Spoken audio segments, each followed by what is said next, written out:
Pilipinas. Bagong sistema ng pork barrel sa national budget nananatili. Ang tawag dito ni Senator Ping Lacson, allocable. Detalye ng balita mula kay Raymond Adpa sa Rich 28. Raymond, good morning.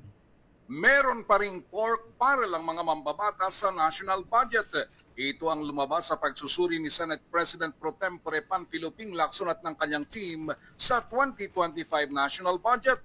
Ang tawag ngayon sa bagong pork barrel ay allocable. Dahil ang ginawa ay pinasok na sa National Expenditure Program o NEP ang halaga ng proyekto kahit wala pang pag-aaral at plano. Baligtad dito sa dapat na sinusunod na proseso na dapat ay magsimula ang proyekto sa Regional Development Council o RDC para sa kaukulang pag-aaral kung magkano ang proyekto at kung saan ilalagay na lugar.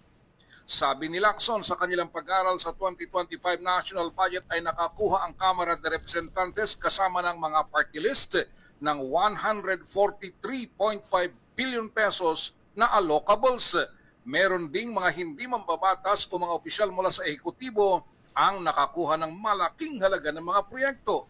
Gaya ng isang opisyal na nakakuha ng 8.3 billion pesos at pati si dating DPWH Secretary Manuel Bonoan ay meron din. Sabi ni Lacson, minanyobra nila ang national budget na sa simula pa lamang sa NEP ay nandoon ng mga insertions ng mga mambabatas. Nanawagan ito sa ating mga kababayan na panatilihin ang galit at pagbabantay upang humantong sa narapat ang mga sangkot sa mga maanumalyang flood control project, makasuhan, makonvict at makulong ang lahat ng mga sangkot. Narito si Senador Ping Lacson. Ito nga yung awkward, Mr. President, and we want to correct this. Bakit nauna yung funding saka palang maghahanap ng items? Hindi po ba dapat may items nanggaling sa RDC bago po podohan?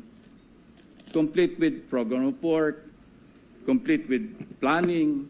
Pero ito po, nauna pa yung pagpopondo saka palang hahanapan ng items na ililista sa NEP.